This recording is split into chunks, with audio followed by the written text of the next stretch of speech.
Good morning, all, and welcome to Forging the Falcons. I'm Scott Kennedy, and we're going to hold 1 second while I bring in our Facebook groups, Atlanta Falcons on All Falcons, and Scott Kennedy Sports, one I've had for years and years and years.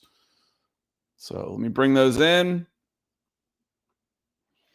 And welcome in, everybody. This is Forging the Falcons. I'm Scott Kennedy, and it will be just me today. I'm coming from North Metro Atlanta in Alpharetta / Johns Creek, that entire area up there. Nick Kendall is on assignment. No, he's still traveling. He got caught in that storm that swept through the Midwest, and it took him a little while to get where he was going. So he got in about 2 or 3 a.m. and said, "Hey, I could use some sleep." I'm like, "Dude, get some sleep. We'll manage it at the end of July." So it's going to be me today, and I appreciate you guys being here. I know Ethan was in bright and early, so good morning, Ethan. Is it just the deacon today? Just me today. So we're going to go about 45 minutes or so, and Joe Cannon coming in on Facebook. Appreciate you hopping in on Facebook. Sometimes that takes a little while. So as you're coming in on Facebook and YouTube, check in, say hello, hit those like buttons, and I know you're coming in. EJ coming in also. Let's talk some football. So, let me get to a couple of the topics offhand, what we're going to talk about for the next 45 minutes or so. And then we'll also hit the chat and make sure we're addressing some of the things that you want to talk about.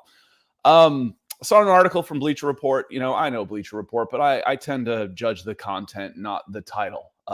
Being an old .comer who's broke into the industry as the internet was coming along and watching the newspaper people look down their noses at us .comers. I'm not ever gonna, worry about who someone is working for. I'm gonna judge the person and the content. And the content I read on Bleacher Report was the top 7 worst veteran quarterbacks. That's not a list you particularly want to be on. We're gonna dive into that one a little bit. We are also going to talk a little bit about potential disappointing players. This one came up on, it was also a Bleacher. Bleacher's putting out the listicles right now that helps keep us going and gives us some good talking points. Disappointing players.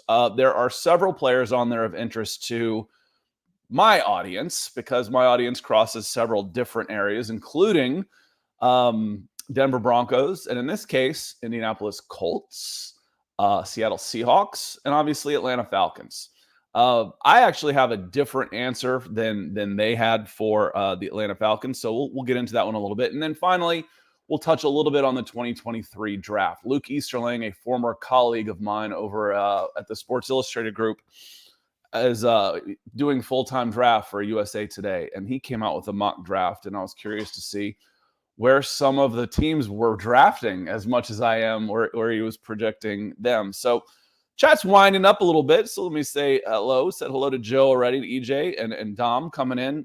Dominic Jaramillo coming in. Jeremy Sean. Good morning, fellows of the Forge and ladies of the Forge of the Falcons as well also. So, it's just easy to say, good morning, y'all. How you doing? Good morning, everybody.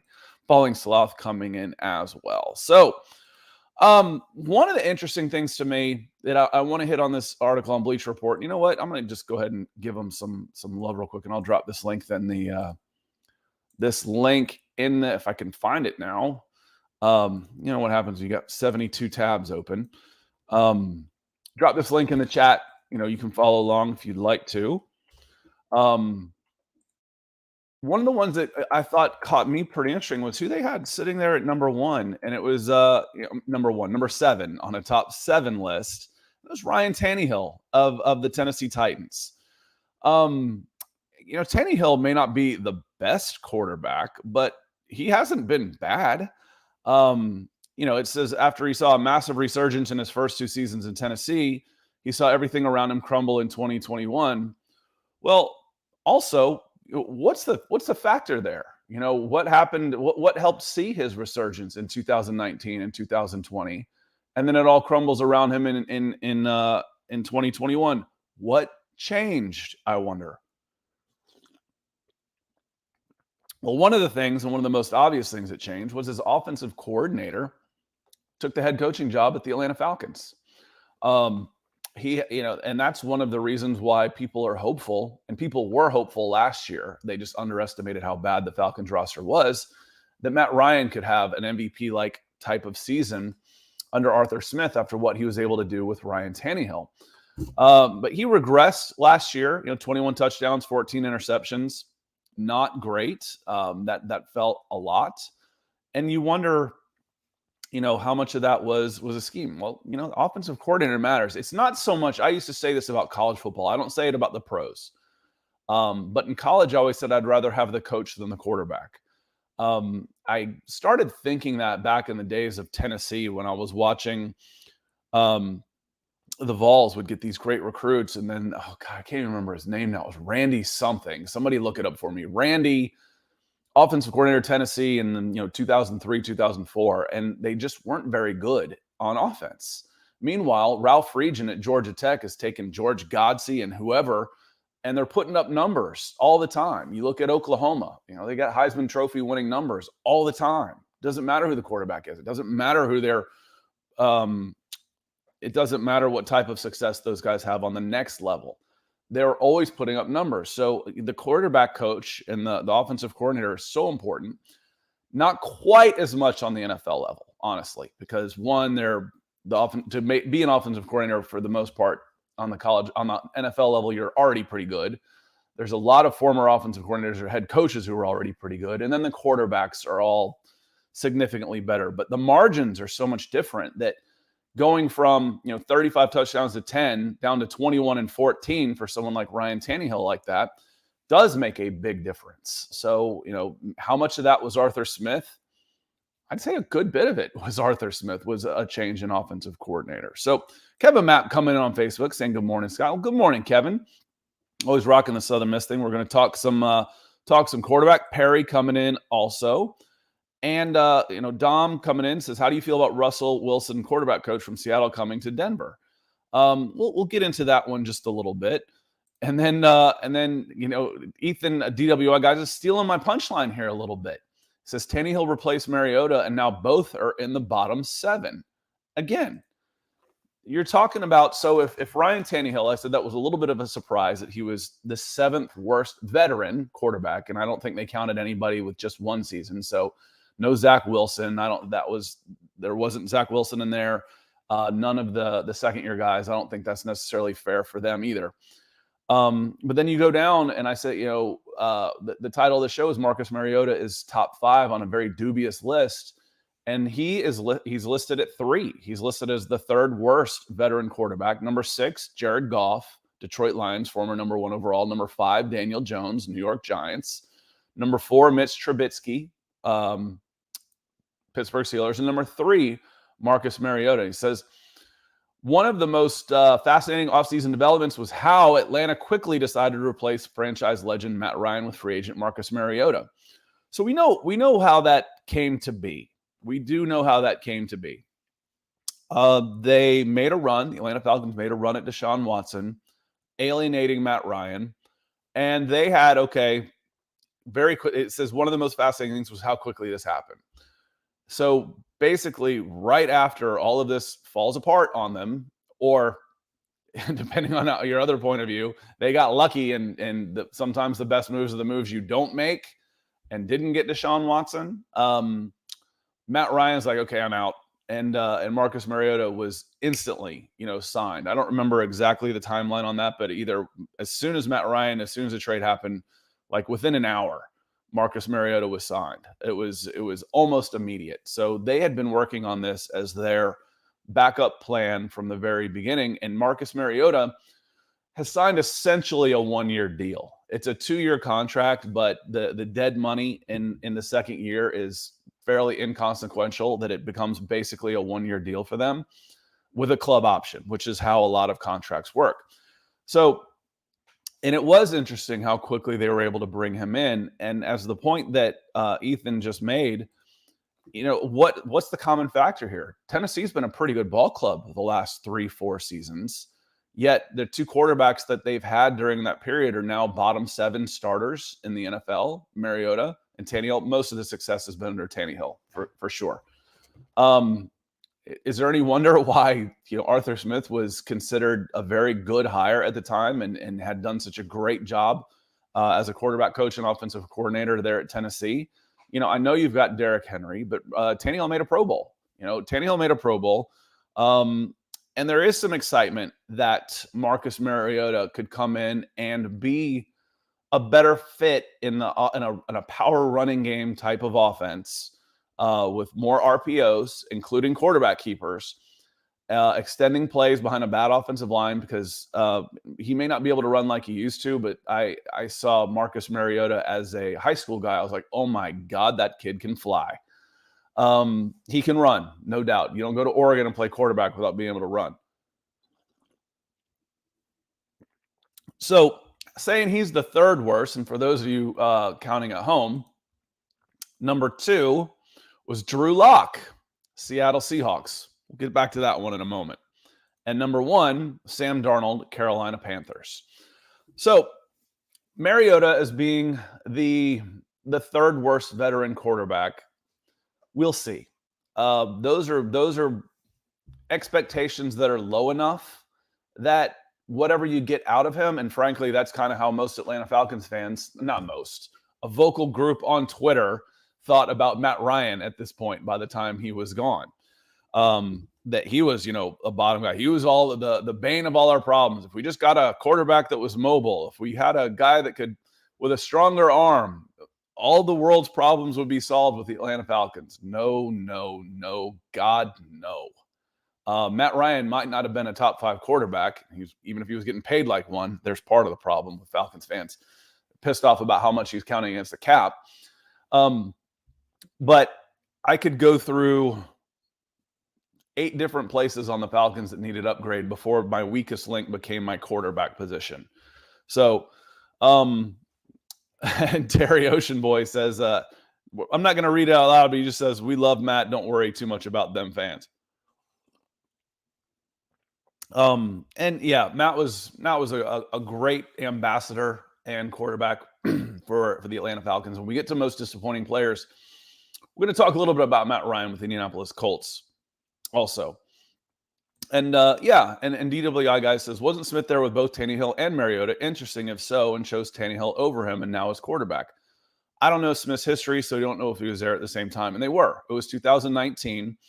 If you look at Tennessee Titans, it was 2019. And let's see. I think Mariota started the season. He went 2-4. He started 6 games.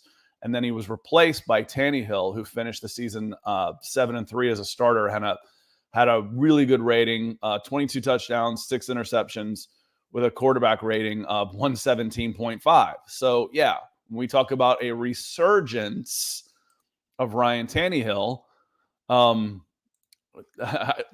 we talk about a resurgence of Ryan Tannehill, it was under the stewardship of Arthur Smith, without a doubt.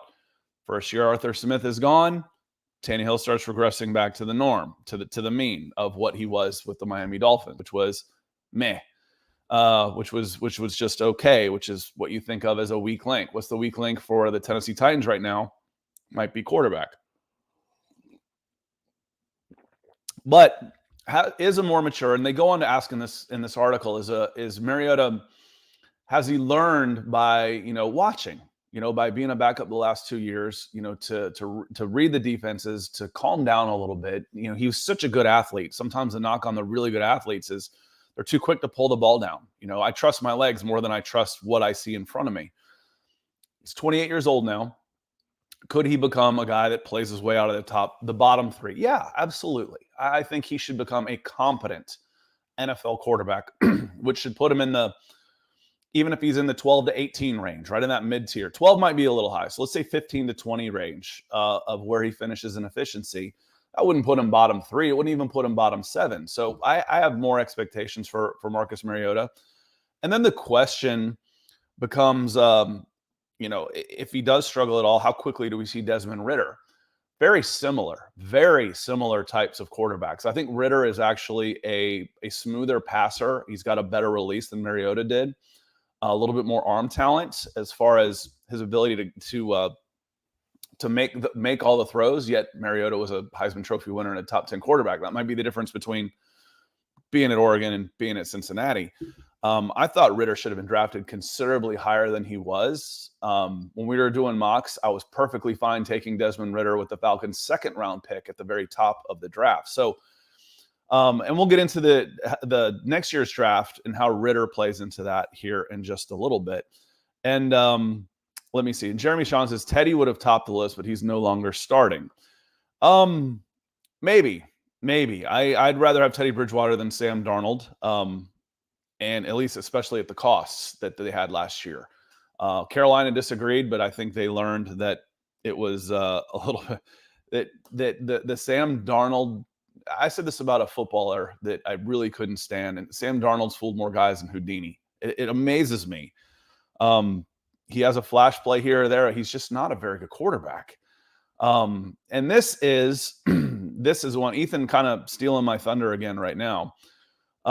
Says, shouldn't Locke and Geno be number 2? See, this is where I thought they were cheating in this article. There's no guarantee that Drew Lock is going to start for the Seattle Seahawks. It could be Geno Smith. And if it is Geno Smith is top 2 or 3 in that list. I'd rather have Marcus Mariota than Geno Smith. I'd rather have Marcus Mariota than Drew Lock. I'd definitely rather have him than Sam Darnold.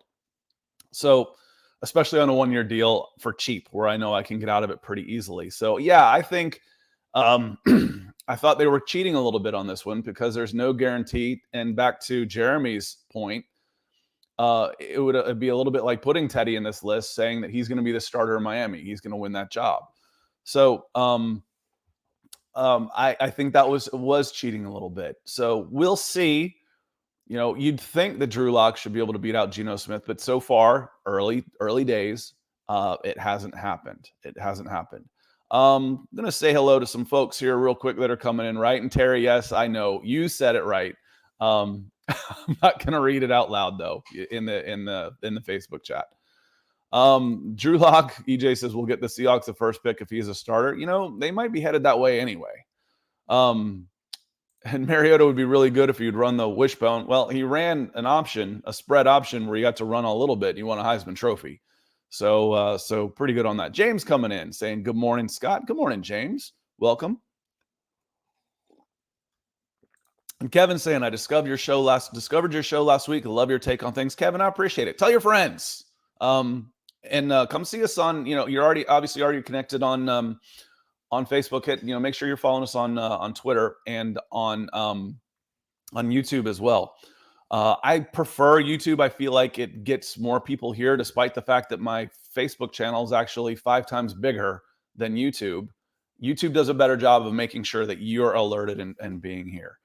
EJ says Teddy does not enjoy tackling dudes on interceptions. Can't endorse him anymore. That was a bad look. That was. We're not going to get into that one too much, but that was, for the most diehard of Teddy fans, that was a bad look. And Marcus can run well. He's fast. Marcus can fly. Marcus is super fast, and so is Desmond Ridder. They're similar quarterbacks. So when they're running training camp, and the Falcons did announce they're going to have a ton of open practices. There's like 13 open practices this summer. So go down and see them. You got to check the website. You do have to register for a ticket, not buy one, but register one. You get in for free. They're going to look very similar. So you should be able to run. I always talk about how hard it is to change quarterbacks and run offenses with 2 guys that are so similar. You should be able to get better reps in. It should be easier to get your timing stuff down for some of the smaller things. Arm strength is a little different, but very, very similar quarterbacks. And says, but Seahawks fans are happy because Russ gives boring answers and is corny. I think Seahawks fans are happy because they can see the light. We're in the dark time now, but we've got a bunch of draft capital and there's hope. That's all you're looking for there is hope. So anyway, Marcus Mariota sitting there in the bottom 5, Drew Lock sitting there at number 2 for veteran starters. And, if he's the presumed starter, I think that's fair. Drew Lock has not been good. Sam Darnold has not been good. The big bonus that Drew Lock has over Sam Darnold is 1, he's cheap. 2, he was cheap to get. He was only a second round. I'd really hate to have been the general manager that gave up 3 number 2 picks to move up and draft Sam Darnold top 5. That was moronic. And I said it. I dropped the link in the chat. It talks about he lacks arm talent, this and this. I'm like, that was evident when he was at USC. Why spend so much to go and get this guy? It was insane. So, as bad as the quarterbacks, there's some bad quarterback situations in the NFC South right now. Joe Cannon says no one talks about Marcus Mariota's production with the Raiders. He was pretty decent when they needed him to play, and him and Edwards should have a good relationship coming in. Let me see if that's true. I've got his numbers here. Unfortunately, Football Reference. There we go. He played. I mean, it's hard for me to say that one, James. He only threw 30 passes. Last year only threw 2. He came in and played one game and was 17 of 28 with a touchdown and an interception. You extrapolate that over the course of a season, which you can't do because it's just one game, and it's not good. A 1-to-1 touchdown to interception ratio isn't good. 2-to-1 is okay, not great. You want to be in the 2.5 to 3-to-1 range. So too small of a sample size, okay for a backup, but even if you took his numbers and went across 17 games, you would say, okay, he's bad. That's poor. So moving on to our next topic. Let me hit the chat here real quick, make sure we're good everything. Marcus can run, good thing with that offensive line. Yeah, I think we'll see him run. I think we'll see some design runs put in for him for sure, which is something that you weren't ever going to do with Matt Ryan. You might run a naked bootleg and he might decide to keep it instead of throwing it, but you're never running, an RPO where one of the O's is that the quarterback gets to keep it and take off with Matt Ryan. That's just not his game. With Marcus Mariota, you do have to account for the quarterback in the running game for sure. Michael Ranquillo coming in says, good morning, Scott, on Forging the Falcons. Good morning, Michael. Hope you are doing well. So I want to move on to, we're about 22 in already. Time's flying when we're having fun. I want to move on to most disappointing players. Bleacher did this article too. And I'm going to drop this one in the chat for you again. If I'm gonna co-opt some of their content, I want to make sure that we're gonna send some links. We're gonna make sure that you're going to check them out. Most disappointing players. So for the Atlanta Falcons on this one, they took Edwards. So we were just talking about how could they should have a good relationship coming in, and they did spend some time on the backup, but they selected Bryan Edwards. And Bryan Edwards, if you just look at the raw numbers, you're like, okay, well, at least he had 571 yards. Going into the offseason, I think the Falcons' entire receiving staff of the wide receivers, not Kyle Pitts also, had one catch, career. So 571 yards was like, okay, this is pretty good. But then they did a good job. The writer on this did a good job of kind of diving down into it. He says, after they waived Henry Ruggs, Edwards had a chance to step up, and he didn't. He didn't have a catch in 3 out of his 9 appearances. This was Derek Carr at quarterback. And he only eclipsed 30 receiving yards in a game twice between weeks 9 and 18. So crunch time. So when they needed him most, when he had the opportunity to most step up, he didn't. And I think that's why the Raiders were comfortable in letting him go. So, that said, what are your expectations coming in? 571 yards, I kind of pencil him in as a starter opposite Drake London.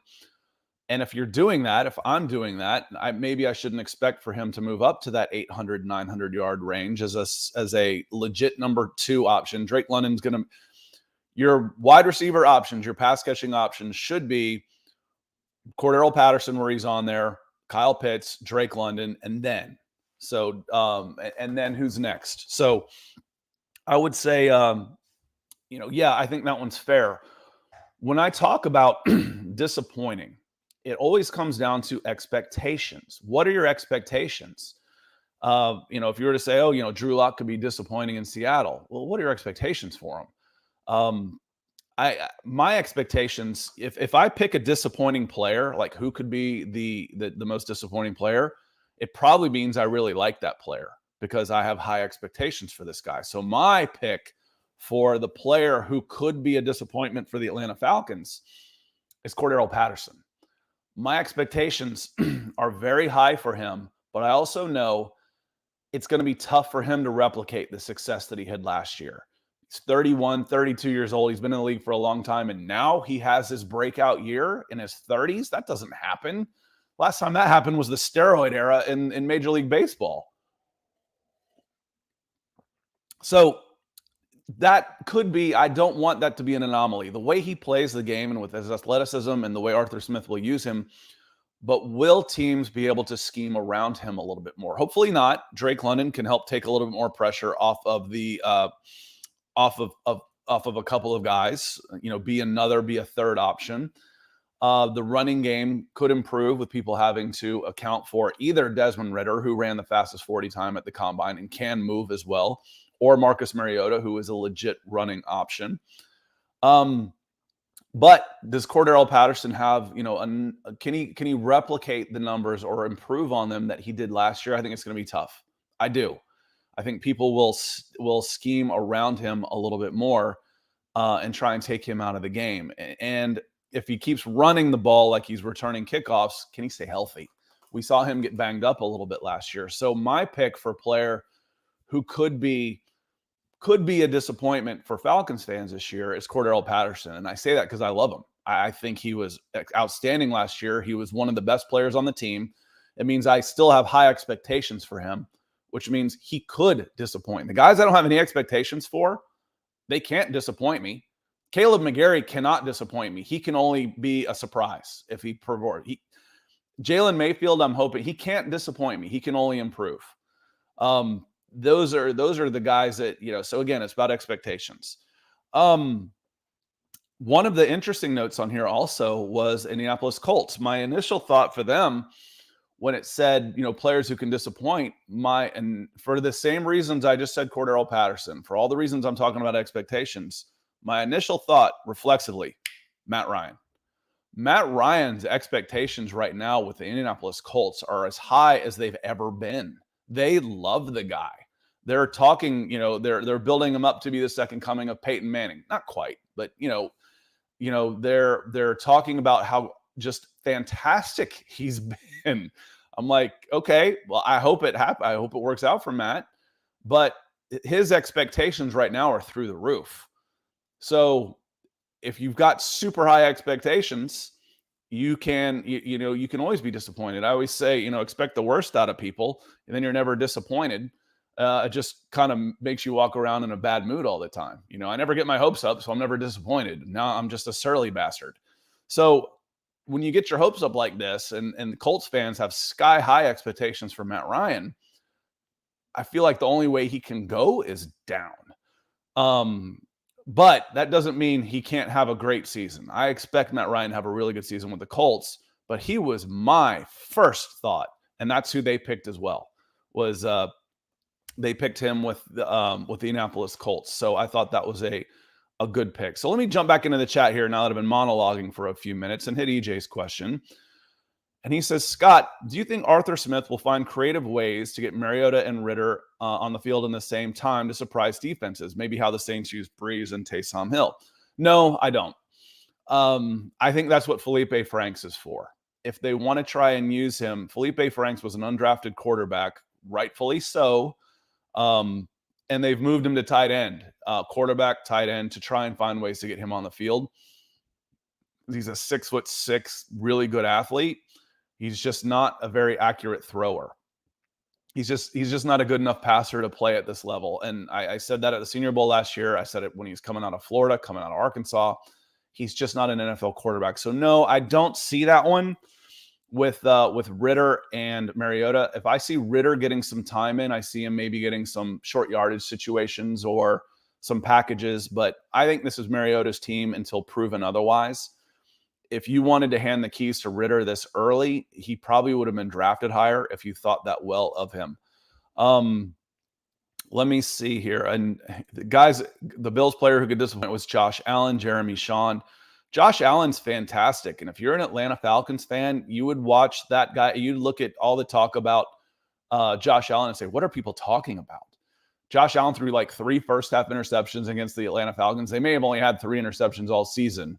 And I think they all came from Josh Allen, who looked terrible. And they were toying with the Falcons. It was a joke. They're like, okay, to hell with this. We'll just run it over them now. We'll stop trying to throw the ball. We'll just run it down their throats and beat their butts.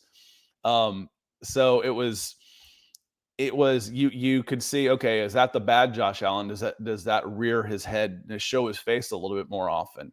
For the Denver Broncos, the most disappointing player was Randy Gregory. I think expectations have been tempered a little bit on him. I hear about this money. Oh, the 5 years, $70 million. No. His cap hit's like 6 this year, and most of that money's not guaranteed. It's not that type of money on that. Joe Cannon comes in and says, will we still have red zone issues this year? Yes. Why? Because you get bullied in the trenches. When I can't move somebody 1 yard on 3rd and short, red zone, the field becomes much tighter and my offensive line becomes that much more important. I did a video a while back. I'd have to find it, when the Falcons were playing the 49ers. They had a 2-man rush in the red zone. They rushed 2 guys. They put a 4-man front on there, and they rushed the only people that the 2 defensive tackles basically held the line and dropped into coverage.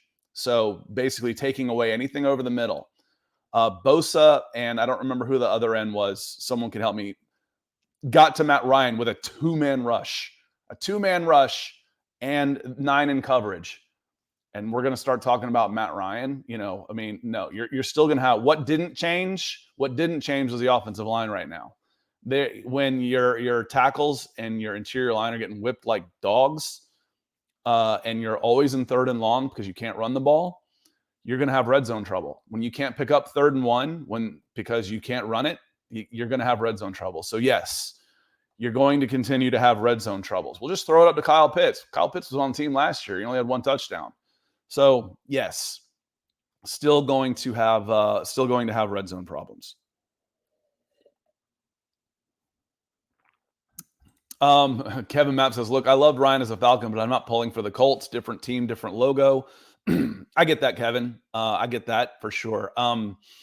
I've been in sports media for 20 years. And, the phrase ends up being you end up rooting more for the names on the back of the jerseys than the names on the front. So I root for people. I do, as much as anything. And the people I root for the most is me. So, if I say I expect to have Matt Ryan have a good season, I want Matt Ryan to have a good season. That's just selfish. I root for me first and foremost. But I have no problem with Matt Ryan going and have great success with the Colts. I'll check box scores. I'm not going to sit there and all of a sudden follow and watch the Colts because Matt Ryan is there. So not too worried about that one. But I agree with you.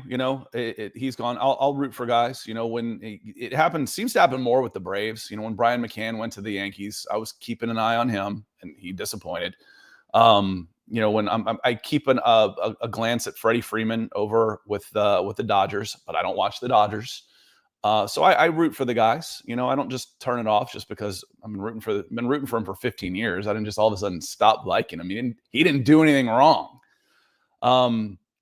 And Terry says, Cordero Patterson is my favorite NFL player. Been my favorite by far. I agree wholeheartedly. Your take on CP. Yeah.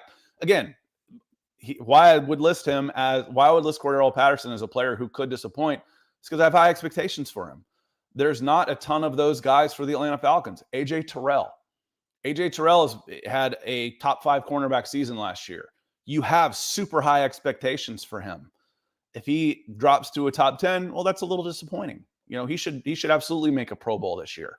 You have to be good to disappoint. So on that note, speaking of good, and this is a good one too. What about Pitts coming in orange with the super chat? And Ethan, I certainly appreciate that. What about Kyle Pitts? He's got huge expectations, but might not be with the right quarterback. That's something to think about with the accuracy issues. The difference between Matt Ryan being able to place the ball and Marcus Mariota. The difference here is Kyle Pitts is always open. He's 6'6" with the longest wingspan recorded in 20 years. He's always open. Just get it near him. Horseshoes, hand grenades, and Kyle Pitts. it doesn't, I don't know that it takes the quarterback. It's not going to take Tom Brady to throw Kyle Pitts open. Just make sure you're getting him the opportunities. Drake London, I don't know that gets the same separation. He's the one I would keep a closer eye on that could end up being, can he get open? Can he get open on this level this early in his career? Great question, though. Again, for guys that could disappoint, you have to have high expectations, super high expectations. Mark Schrader coming in right now, and I needed this just for a reminder, Mark, because I actually wrote it down. Mark had a heart procedure done yesterday. Mostly good news, but has to have a follow-up done in Texas. Sounds like things are going well, and we hope they continue to do so. You are a big part of everything we do on my channel, on Mile High Huddle, and all of it. So we're glad you're doing so much better, and things are progressing in the right direction. Let me see here. Joe Cannon says, how do you feel about the coaching staff saying Schaefer is a really good anchor at guard? I didn't see those quotes, Joe. But again, Jalen Mayfield, through no fault of his own, was thrown to the wolves last year. I think he was drafted. He was 20 years old. He had 16 total starts at right tackle. Not at right tackle, 16 total starts, period. He started at right tackle. And then he ends up, starting at guard, 17 games in the NFL. He started more games in the NFL than he started at Michigan. Think about that for a second. You wonder why he got his ass kicked in the trenches. Schaefer is more prepared to play guard this year than Jalen Mayfield was last year. So would I be surprised that, he is strong and stout and could be a player to push for depth and maybe a position on the offensive line? No, that doesn't surprise me. I think that's, again, the expectations are so low. Jalen Mayfield was arguably the worst offensive lineman in the NFL. And I don't mean that mean. That's by pass blocking metrics from PFF, he was the worst pass blocker on the offensive line for guys who got enough snaps to qualify in the entire NFL, period. So if you figure 8 guys per team, 32 teams, round up and call it 250 linemen, he was the worst out of 250. So Schaefer coming in and maybe getting his way into the lineup. Do I think he could find his way into the lineup? Yes, I do. Do I think Mayfield could take a big leap this year, staying at guard the entire offseason? Yes. Being a year stronger and more mature and having physically mature, mentally mature, and all of it. Do I think that Mayfield could hold him off and make a big leap up at left guard? Yes, I do. So I think it'll be a good battle, but it's all the more reason why you had to bring in at least one other guard, at least one, to make sure. You can't go into it thinking, okay, yeah, we can count on Jalen Mayfield at left guard. Some good notes here coming in for Mark. We know that things are progressing the right direction for you. A valve replacement. God bless, Mark. We'll be thinking about you for sure. Keep us updated. So Chris Walker coming in here too. Chris on Facebook, appreciate you coming in. Chris says, good morning, Scott and everyone else. Do you think we actually have an effective running game this upcoming season? Effective is a relative term. Effective to me is, can I get 5 on first down and can I get 3rd and 1s? Maybe. Can I get 3rd and an inch when I need it? Maybe. I think it should be better, though. I do think it should be better. For no other reason than there's going to be some competition at right tackle and left guard. That should be better. Another year in the system, another year of knowing what to do.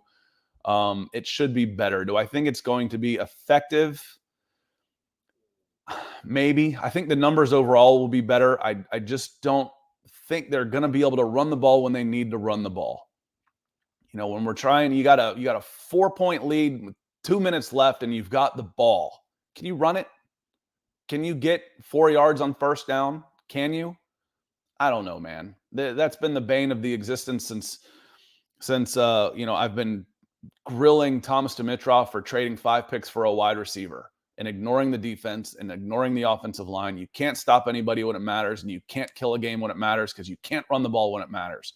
Is that going to turn over in one season? No, it's not. Can they be better and more effective running the ball? Absolutely. Absolutely. They can be more effective, but would you call it an effective running game? Not yet. Not yet. I don't think so. I think Mark, I hit that one on Mark, just wanted to make sure. Maybe good. You're getting the 100,000 miles replacement. That's awesome, Mark. We're really, really happy for you. And as Kevin Mapp says, Mayfield. So you're saying there's still a chance? Yes, actually, I do. I'm not ready to. Y'all have heard me say this before. I will get on players if I see a lack of attitude, a bad attitude, and a lack of effort and toughness type of things. I did not like watching Fabian Moreau play last year on corner. I felt like he was just sideline hunting. It's like, okay, we're running a sweep to his side, and he's running away. He's not even getting in the way of a wide receiver trying to block him. He's opening it right up. Didn't like that. About the only Falcon I've ever actively rooted against in my entire life was D'Angelo Hall. Just bad attitude. I remember watching him get an interception down the sidelines. He's gonna score. I'm like, yeah, and I was like, oh, it's him. And he gets to the end zone, starts celebrating. I see a couple of his teammates starting to run towards him. And if you've watched, good Lord, what's the name of Ted Lasso? Where he's in there doing the me celebration in the end zone. Me. It's all me. His teammates turned around and walked off. No one even congratulated the guy. He's like, oh, God. And everybody just walked off. I'm like, yeah, those are the guys that I'll root against. Jalen Mayfield, you're saying there's still a chance? I'll root for Jalen Mayfield. He got thrown to the Wolves last year and caught a lot of flack for it. Not from me. I every time I mention Jalen Mayfield being poor, I mention his age, his lack of experience, that he was drafted to put pressure on Jalen Mayfield or at Caleb McGarry at right tackle, and he ends up starting. That's not his fault. It's not his fault that he wasn't ready for that place in the NFL. That's management's fault, current and prior, that he had to play, and there wasn't a better option at left guard. Matt Gano probably would have started at left guard if he hadn't gotten hurt in the preseason. So, that didn't help at all. We're at 42 minutes, so I'm gonna wrap this up real quick with just a little bit about the draft before I get out of here. Luke Easterling, like I said, a former, and I'll drop this in the chat for Luke also, a former colleague, did a mock draft, and he's got the Falcons drafting second overall. Which I'm like, okay, well then who'd you take? I don't think he was willing to do trades in here yet, but he's got the Falcons taking edge Will Anderson, which will make Nick very, very happy, which makes me kind of go, ugh. And the key for this is the Falcons may have landed their quarterback of the future in Desmond Ridder. That is the key. That's the key. If they've got their quarterback in Desmond Ridder, then Will Anderson makes sense. However, if you've got your quarterback in Desmond Ridder and you've got the number 2 pick in a quarterback heavy class, God, trade down. I don't know. I mean, what would Lawrence Taylor be worth? He'd be worth 10 picks. If you think you've got a surefire Von Miller or, Khalil Mack, some of these guys that, off the edge, if you think you've got it, you can't pass it up. They're worth a number 2 pick. But if there's any questions in your mind at all, you could end up with 4 first-round picks. You could get 6 picks for that pick right now. So I certainly wouldn't be upset if the Falcons ended up with Will Anderson and they had their quarterback of the future already locked and loaded in Desmond Ridder. That would be awesome. But again, if you have the number 2 pick and you already have your quarterback and you could just make a killing right there. And as we get out of here, Nick isn't here to close us out, but Ethan is here to close us out. And you know what? As hard as Ryan Kennedy Holmes right now is killing it, is killing it right now. So from our sponsor, I've actually got her link in the bio of the YouTube. So check out Ryann Kennedy Homes. Recently, there's a couple from California who had moved here, and they're actually living with their kids, kind of looking around. I was like, no, we haven't really looked for an agent. We haven't worked with an agent just yet. In this market, you have to have an agent, and the buying agent on your side is a good thing because the seller is the one that pays the commissions. It doesn't cost you anything to work with anybody. You have to have an agent because the houses are getting sold before they even hit the market. So you're missing out if you're not checking out. And if you want to know somebody that's already connected to everybody in this area, you want to upgrade, you want to get a second home, you want to move out, you want to move in, check out Ryann Kennedy Homes. Give her a call. Email is on the website too, right there, Ryann Kennedy Homes. Her link is in the description of this video on YouTube. Thank you, Ethan, sponsoring our sponsor. On that note, we're going to get on over to beckoning the Broncos on Mile High Huddle. I have to build that stream real quick so you guys have a place to go. But great chat, everybody. We're at 46 minutes, and it went super fast. I hope you had as much fun as I did. If you're watching this after the fact, which most of you do, leave me a comment. Ask a question. I would be happy to. I engage with all of the comments after the fact, even the ones that say, who is this guy? His forehead's too shiny and doesn't know what he's talking about. I engage with those as long as you're, nice about it. If you're not, then I'll just say, man, go away. Don't waste my time. Don't waste your time. But no, hit me up in the chat, like, subscribe, share, bring more folks in here, and we can get keep getting bigger and better. That's always been my promise. The bigger we get, the more I will improve the product. So thanks for being here. Nick and I will be back tomorrow on Broncos for Breakfast on Mile High Huddle YouTube. And in 10 minutes, Beckoning the Broncos starts on Mile High Huddle. And until next week for Forging the Falcons, we appreciate you being here. We'll see you next time.